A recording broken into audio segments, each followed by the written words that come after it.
They say you can't hear your own death coming.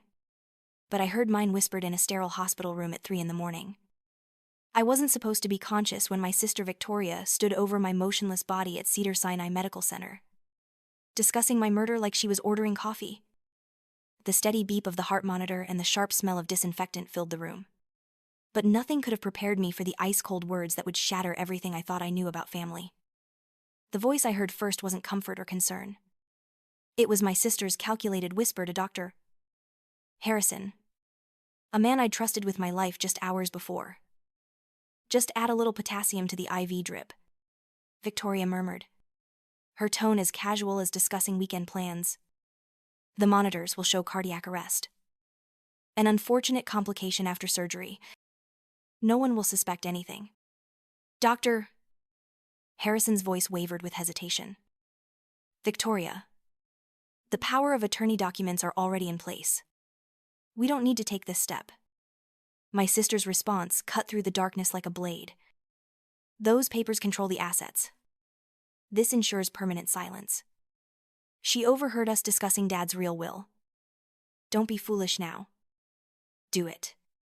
The paralysis that held my body captive felt nothing compared to the terror that gripped my mind. I wasn't just hearing a murder plot. I was learning why I had to die. Somehow, I knew something about our father's will that Victoria needed buried with me. My brain screamed while my body remained completely still, trapped in a nightmare where consciousness meant witnessing my own planned execution. I had always been the accommodating daughter, the one who smoothed over family conflicts and sacrificed my own needs for peace. Growing up in our Beverly Hills mansion, I learned early that keeping Victoria happy meant keeping the family together. When Dad built his tech empire, I worked unpaid summers in his offices while Victoria spent her time shopping and socializing. When Mom died, I was the one who planned the funeral while Victoria networked at the reception. I told myself this was love. This was family loyalty. After Dad's sudden heart attack 6 months ago, Victoria had swooped in with tears and concern, insisting she handle all the arrangements while I grieved. I was too numb with loss to question why she immediately moved into Dad's Malibu estate or why she seemed to know exactly where all his important documents were kept. When she suggested I have the gallbladder surgery I'd been postponing, claiming Dad would have wanted me healthy, I gratefully accepted her care. I should have seen the signs. The way she scheduled my surgery with Dr. Harrison, her old college boyfriend. How she insisted on handling all the paperwork.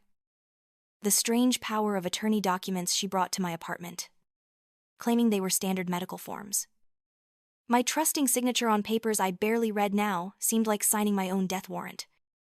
But lying there in that hospital bed, every betrayal suddenly made perfect sense. Victoria hadn't been caring for me. She'd been positioning me for elimination. I couldn't move. Couldn't speak. Couldn't even flutter my eyelids. But I could think. And I could plan. When the young night nurse named Sarah came in for her routine check, I focused every ounce of energy on the smallest possible movement. A slight twitch of my finger. A barely audible whimper. Sarah noticed immediately, her face lighting up with hope as she called for Dr. Harrison. When Victoria rushed in, I watched her performance carefully. The tears seemed real, but her eyes told a different story. They weren't searching my face with love or relief. They were calculating, measuring, wondering exactly how much I might remember. "Amanda, sweetheart, you're safe now," she whispered, squeezing my hand. But her grip was tight, almost painful. "You've been through so much." The surgery was more complicated than expected. Over the following days, Victoria launched a campaign that I now recognize as masterful psychological manipulation. She spoke quietly to the nurses about my history of mental health issues dating back to college, fabricating stories about nervous breakdowns and emotional instability. She brought childhood photos and mementos to my room, but not for comfort. Each item was carefully chosen to reinforce a narrative of my dependence on her, my fragility, my need for protection. She would sit by my bed when she thought I was sleeping, making phone calls about Amanda's condition and how she's never been strong like our father. The gaslighting was sophisticated and systematic. She was rewriting my entire identity to justify whatever she planned to do next. Dr.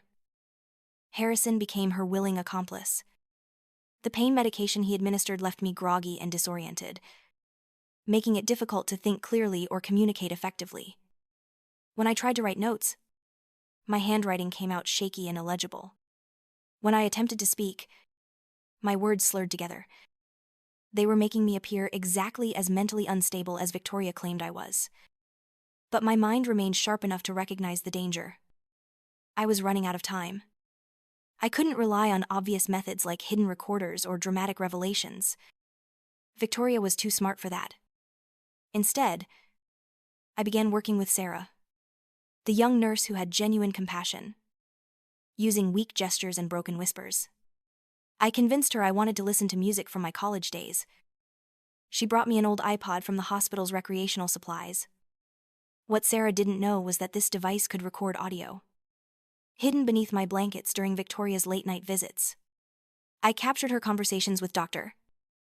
Harrison about timing, about making everything look natural, about the inheritance they would split once I was gone.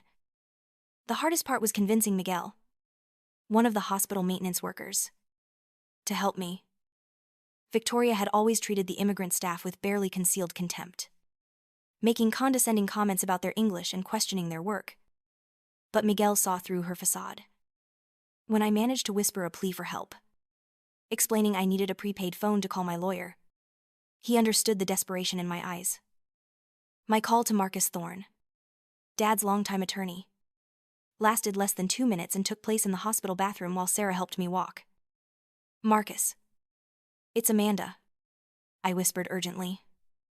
Dad's ironclad file. They're trying to kill me. Marcus had been Dad's legal counsel for over 20 years. He understood immediately what I meant.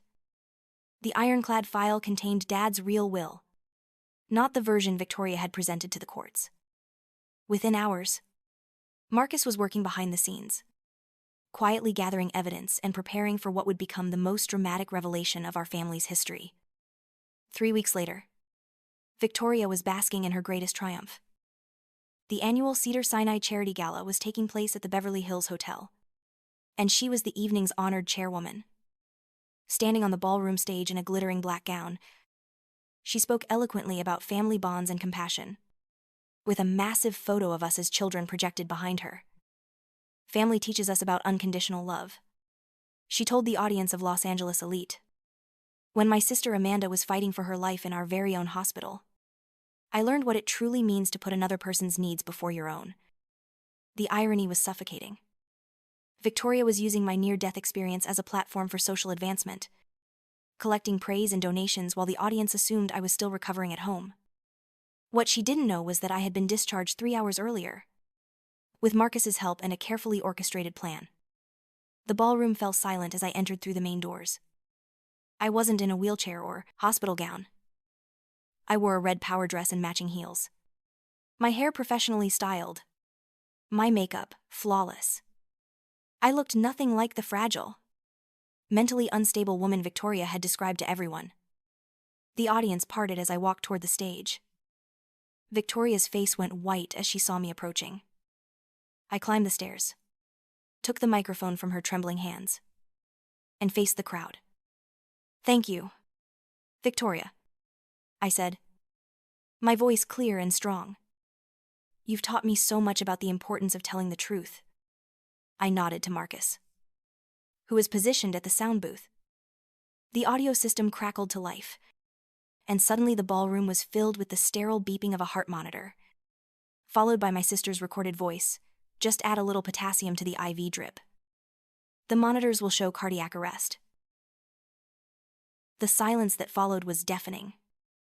On the massive screen behind me, the childhood photo dissolved into a series of documents that Marcus had prepared. First, the forged power of attorney papers, with my obviously shaky signature next to my real signature for comparison. Then photographs of Victoria and Dr. Harrison from their college days, establishing their long relationship. Finally, the bombshell, Dad's real will. clearly stating that I was the sole heir to his entire fortune. I didn't need to say another word. In less than 5 minutes, I had destroyed Victoria's entire world in front of the most influential people in Los Angeles. The immediate aftermath was swift and brutal. Security escorted Victoria from the stage in humiliation. Dr. Harrison's medical license was suspended pending investigation. The local news exploded with coverage of the Cedars-Sinai scandal. Friends and colleagues who had admired Victoria's apparent devotion now viewed her with disgust and suspicion. I didn't hide from the media attention. Instead, I granted one exclusive interview. Not as a victim, but as a survivor who had taken control of her own narrative. My sister tried to erase me in silence. I told the reporter. But she forgot that sometimes, in the deepest silence, we learn to hear the truth most clearly. The legal proceedings took months. Victoria avoided murder charges due to the difficulty of proving intent without completed action. But she was convicted of fraud, forgery, and attempted financial exploitation. She received a sentence of 18 months in minimum security prison. Dr. Harrison lost his medical license permanently and faced his own fraud charges. 1 year later, my life had transformed completely. I wasn't just running my vintage boutique Second Chances anymore. I had taken control of Dad's technology company and expanded it into new markets. The inheritance Victoria had tried to steal became the foundation for something Dad would have been proud of. I established the Unheard Voices Foundation, providing legal aid and psychological support for victims of family financial abuse and manipulation. Too many people suffer in silence while relatives exploit their trust and steal their futures. I knew that pain intimately, and I was determined to help others find their voices. My final visit to Victoria took place on a gray Thursday morning at the Women's Correctional Facility in Lancaster. She looked smaller somehow, diminished without her designer clothes and carefully maintained appearance. The orange jumpsuit and institutional setting stripped away all her former glamour. She tried multiple approaches during our conversation. First came the tears and pleas for forgiveness, claiming she had been under enormous stress and made terrible decisions. When that failed, she switched to anger, accusing me of ruining her life and destroying our family. Finally, she attempted one last manipulation, suggesting we could rebuild our relationship and share Dad's legacy together. I listened to it all without interruption. When she finally exhausted herself, I stood up and straightened my jacket. "You were right about one thing, Victoria," I said calmly. "I used to be very weak." I paused at the door and looked back at her one final time. "But you forgot to finish what you started." I walked away, the sound of my heels echoing down the corridor with purpose and finality. Behind me, Victoria sat in the silence she had once planned for me. It was the most complete revenge I could have imagined. Today, I wake up every morning in Dad's Malibu house, watching the sunrise over the Pacific Ocean. I've learned that strength isn't about avoiding pain or betrayal. It's about surviving it, learning from it, and using those lessons to build something better. Victoria taught me that family bonds can be weapons, but she also showed me that I had the power to forge my own path. In trying to silence me forever, she gave me the loudest voice I'd ever had. I run a multi-million-dollar company, lead a foundation that has helped hundreds of families, and sleep peacefully knowing that I answered her ultimate betrayal, not with more cruelty, but with justice and purpose. Sometimes the greatest gift someone can give you is showing you exactly who they are. Victoria revealed herself completely, and in doing so, she freed me to become exactly who I was meant to be. The girl who once prioritized everyone else's happiness over her own truth is gone. In her place stands a woman who understands that the most important voice to honor is your own, and that sometimes the people who try to destroy us end up creating our greatest strength. I learned to listen in the silence, and I found my power there,